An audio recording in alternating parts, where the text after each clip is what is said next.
Shalom pemirsa, dimanapun Anda berada, adalah satu sukacita tentunya kita dapat kembali bertemu untuk mempelajari kebenaran firman Tuhan melalui buku pelajaran sekolah sahabat kita, di mana sepanjang satu kuartal ini kita terus membahas dari surat Petrus yang pertama dan surat Petrus yang kedua. Adalah pengalaman pribadi Petrus, di mana Tuhan dapat mengubahkan kehidupannya. Petrus mengalami sebuah perubahan karena dia dapat melihat teladan Kristus.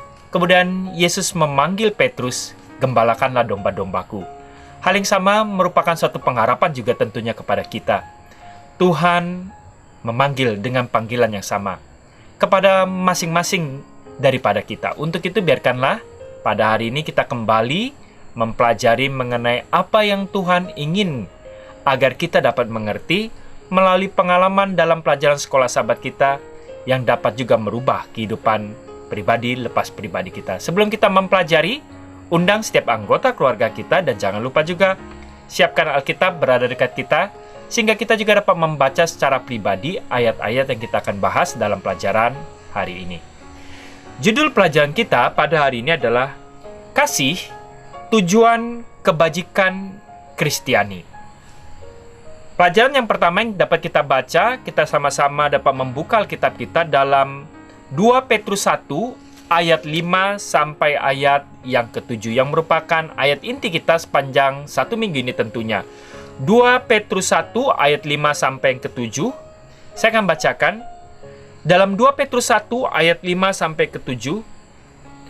Justru karena itu, kamu harus dengan sungguh-sungguh berusaha untuk menambahkan kepada imanmu kebajikan, dan kepada kebajikan pengetahuan, dan kepada pengetahuan penguasaan akan diri, kepada penguasaan diri ketekunan, dan kepada ketekunan kesalehan, dan kepada kesalehan kasih akan saudara-saudara, dan kepada kasih akan saudara-saudara akan semua orang. Kalau kita perhatikan, ini seperti sebuah anak tangga yang merupakan suatu gambaran iman yang sesungguhnya. Ayat yang berikutnya kita juga dapat coba baca di dalam Roma 5 ayat 3 sampai ayat yang ke-5. Kita dapat membuka Alkitab kita Roma 5 ayat 3 sampai ayat yang ke-5. Jika kita sudah menemukannya, kita dapat membacanya. Roma yang ke-5 ayat yang ke-3. Dan bukan hanya itu saja, kita malah bermegah juga dalam kesengsaraan kita. Karena kita tahu bahwa kesengsaraan itu menimbulkan ketekunan, ya. Di sini digambarkan. Kadang orang menghindari sebuah atau bersungut-sungut dalam sebuah kesengsaraan. Artinya tentu bukannya Tuhan memberikan kesengsaraan, tapi ada suatu pelajaran yang dapat kita lihat, kesengsaraan kita itu akan menimbulkan sebuah ketekunan. Dan ketekunan itu menimbulkan tahan uji. Dan tahan uji itu menimbulkan sebuah pengharapan. Dan pengharapan tidak mengecewakan. Karena kasih Tuhan telah dicurahkan di dalam hati kita oleh Roh Kudus yang telah dikaruniakan kepada kita. Ya. Ini juga memberikan suatu gambaran kehidupan umat-umat Tuhan yang mengalami suatu proses untuk mengalami kasih yang sempurna, ya. Kasih mengenal akan Tuhan itu yang dapat merubah suatu kehidupan kita. Ketika kita melewati setiap penderitaan, kita tentu selalu memiliki sebuah pengharapan karena Tuhan kita yang setia tersebut yang memberikan kepada kita suatu penghiburan. Roh Kudusnya yang selalu hadir beserta dengan setiap anak-anaknya. Kita juga dapat membaca apa yang Yakobus juga ingin sampaikan dalam Yakobus 1 ayat 3 sampai 4. Yakobus 1 ayat 3 sampai ayat yang keempat. Sebab kamu tahu, ayat yang ketiga, bahwa ujian terhadap imanmu itu menghasilkan sebuah ketekunan, ya. Iman ini haruslah dapat ditunjukkan. Iman yang hidup sebagaimana iman Kristus, atau kita mengalami suatu iman yang tidak mengalami suatu pertumbuhan atau iman yang sama dengan iman Kristus. Dan biarkanlah ketekunan itu memperoleh buah yang matang, ya, supaya kamu menjadi sempurna dan utuh, dan tak kekurangan sesuatu apapun. Iman yang matang itu dapat dilihat daripada buah-buahnya. Apakah iman kita juga, yaitu kepercayaan kepada Tuhan kita dalam kehidupan ini, menghasilkan buah-buah yang nyata juga dalam kehidupan kita?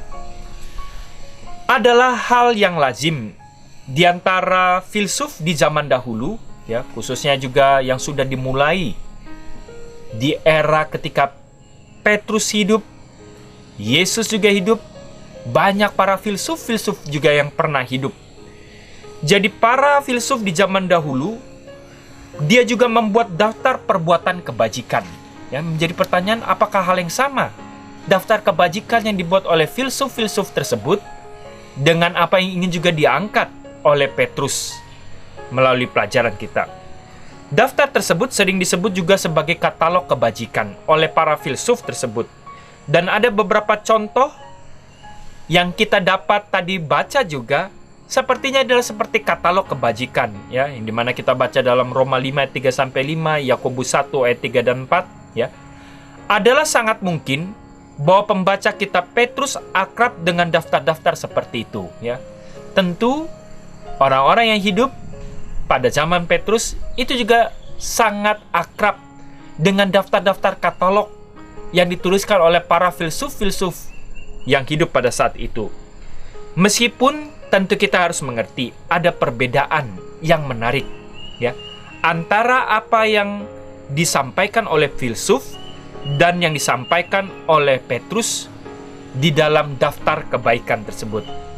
Kalau kita memperhatikan bahwa Petrus telah mengaturnya seperti sebuah anak tangga yang berurutan, sehingga setiap perbuatan kebajikan atau hal-hal yang baik, hal-hal yang disebut kebajikan itu dibangun atas perbuatan kebajikan yang sebelumnya. Sampai Petrus ingin memberikan suatu gambaran titik klimaksnya atau titik puncaknya pada perbuatan yang disebut dengan kasih yang berlandaskan atas kasih Kristus yang sesungguhnya. Jadi setiap perbuatan kebajikan yang Petrus cantumkan memiliki arti yang penting. Kalau kita dapat lihat dalam 2 Petrus 1 ayat 5-7 dikatakan, iman dalam konteks ini, iman tidaklah lain adalah keyakinan yang menyelamatkan, yang asalnya hanyalah daripada Yesus itu sendiri. Ini dasar iman yang Petrus ingin coba sampaikan. Iman yang menyelamatkan, yang dilandaskan oleh karena Yesus itu sendiri. Kemudian dia gambarkan mengenai kebajikan. Perbuatan kebajikan atau dalam bahasa Yunani yaitu arete, ya. Hal apapun yang berkualitas kepada hal yang baik, yang didengarkan di kalangan para filsuf pada saat itu, walaupun filsuf-filsuf kafir sekalipun. Benar, iman adalah penting, tetapi iman itu harus menuntun kepada suatu perubahan hidup, yaitu seorang yang menampilkan kehidupan yang mau melakukan kebajikan, ya. Jadi ini adalah suatu gambaran. Tentu dasar daripada segala sesuatu bukannya kita diselamatkan oleh perbuatan baik atau hal-hal kebajikan yang kita lakukan. Tapi iman tersebut yang hidup di dalam setiap orang-orang yang mengalami sebuah perubahan, orang tersebut haruslah menghasilkan perbuatan yang bajik atau perbuatan yang baik dalam kehidupannya. Bukan karena dia ingin memperoleh sebuah keselamatan, tapi karena dia telah memperoleh sebuah keselamatan, dia harus memberikan suatu buah yang nyata dalam kehidupan dia secara sukacita, melakukan kebajikan-kebajikan kepada orang apapun, agama apapun, karena dia memperoleh suatu sukacita, memperoleh sebuah pengharapan daripada Tuhan yang dia sembah. Kemudian kita dapat melihat kebajikan itu juga menghasilkan pengetahuan. Petrus pasti tidak berbicara dalam hal pengetahuan ini adalah mengenai pengetahuan umum yang secara pelajaran-pelajaran di sekolah saja saat ini. Melainkan pengetahuan yang ingin diangkat adalah pengetahuan yang berasal dari hubungan yang menyelamatkan dengan Tuhan yang mereka percayai. Jadi mereka bertumbuh untuk mengenal akan Tuhan. Tentu saat ini Petrus ingin mengangkat pengetahuan akan Yesus Juru Selamat itu sendiri.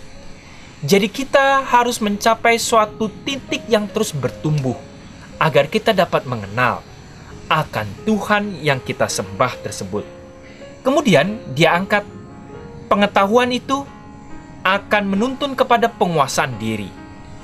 Orang Kristen yang bertumbuh menjadi suatu yang matang akan mampu mengendalikan keinginan-keinginan dagingnya, yaitu dorongan-dorongan yang bersifat kepentingan diri sendiri.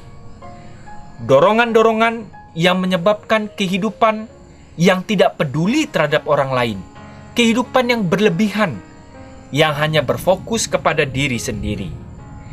Ini adalah suatu gambaran orang yang dapat menguasai diri adalah orang-orang yang dapat mengendalikan keinginan-keinginan daripada dirinya untuk kepentingan-kepentingan hal-hal yang jauh lebih baik lagi. Kemudian, penguasaan diri akan menuntun kepada sebuah ketekunan. Ketekunan adalah sebuah ketabahan, terutama dalam menghadapi hal-hal yang sukar. Tentu kita akan melewati dengan suatu proses yang tabah, bergantung sepenuhnya kepada Tuhan, dibandingkan kita mudah jatuh, mengambil jalan pintas, bersungut-sungut, dan melakukan hal-hal yang tidak berkenan di dalam pandangan Tuhan, karena ingin kita segera lekas keluar daripada permasalahan-permasalahan yang sukar tersebut. Dan tentu permasalahan-permasalahan sukar ini mungkin berbeda-beda kita alami dalam kehidupan kita. Ada orang yang ingin jalan pintas untuk menyelesaikan permasalahan-permasalahan yang sukar dalam perekonomian ini. Tentu kita harus berusaha keras, bekerja, melakukan dengan apa yang kita sanggup lakukan dengan talenta-talenta yang Tuhan miliki. Tapi jangan pernah kita melanggar prinsip-prinsip kebenaran untuk kita segera lekas keluar daripada setiap permasalahan-permasalahan yang kita alami. Takutlah akan Tuhan, dan Tuhan itu peduli. Dan Tuhan hadir dalam setiap kehidupan kita. Jauh lebih baik kita takut akan Tuhan daripada melakukan hal-hal yang tidak berkenan dengan kehendak Tuhan. Ketekunan tentunya akan menghasilkan suatu kesalehan. Di dunia kekafiran, kata yang diterjemahkan di sini sebagai kesalehan berarti perilaku etis yang dihasilkan dari suatu keyakinan pada sang dewa, ya. Itu pemahaman dalam dunia kekafiran pada saat itu. Tapi dalam perjanjian baru, hal itu juga mengandung konsep perilaku yang etis yang dihasilkan dari kepercayaan kita bukan kepada dewa, tapi kepada Tuhan yang sesungguhnya. Bagaimana kita hidup harus saleh? Sebagaimana apa yang Tuhan perintahkan dalam firman-firman-Nya. Orang yang saleh akan mengasihi saudara-saudaranya. Orang Kristen adalah seperti sebuah keluarga, ya. Dan kesalehan akan menuntun kepada sebuah komunitas di mana orang-orangnya akan mengasihi satu dengan yang lainnya. Bukan karena agama tertentu, atau suku bangsa tertentu, atau kelompok-kelompok tertentu. Tetapi orang yang saleh, sebagaimana apa yang dia dapat percayai daripada gambaran Tuhan yang dia sembah, yang mengasihi setiap manusia, maka dia juga akan melakukan kasih yang sama. Kasih akan saudara-saudara, tanpa memandang golongan, suku, agama apapun. Karena Kristus mengasihi setiap manusia. Ini adalah suatu gambaran yang harusnya kita juga praktekkan dalam kehidupan kita. Kasih akan saudara-saudara mencapai suatu puncak, yaitu adalah kasih yang sesungguhnya. Petrus membuat daftar ini berpuncak kepada kasih. Kedengaran seperti yang mau disampaikan oleh Paulus juga. Demikianlah tinggal ketiga hal itu, yaitu iman, pengharapan, dan kasih. Dan yang paling besar diantaranya adalah kasih. Karena kasih adalah gambaran dasar daripada pemerintahan ketuhanan yang kita sembah tersebut. Ini harus mencapai suatu puncak jikalau kita sebagai orang yang beriman, mengimani akan Tuhan yang kita percayai, kita akan juga mempunyai suatu gambaran karakter yang sama, mempunyai buah-buah yang sama dalam kehidupan kita. Itulah sebabnya di dalam pelajaran kita hari ini dikatakan kasih itu dapat memberikan kita tujuan kebajikan dalam kehidupan kita setiap harinya. Biarkanlah melalui pelajaran kita hari ini, kita kembali dapat diingatkan sebagaimana apa yang diangkat melalui apa yang Petrus ingin coba kita selalu ingat. Sebuah tangga-tangga yang akan menyempurnakan iman yang kita percayai kepada suatu bentuk kasih yang nyata, sebagaimana kasih Kristus terhadap setiap umat manusia. Kiranya Tuhan memberkati kita dan seluruh keluarga kita. Tuhan memberkati.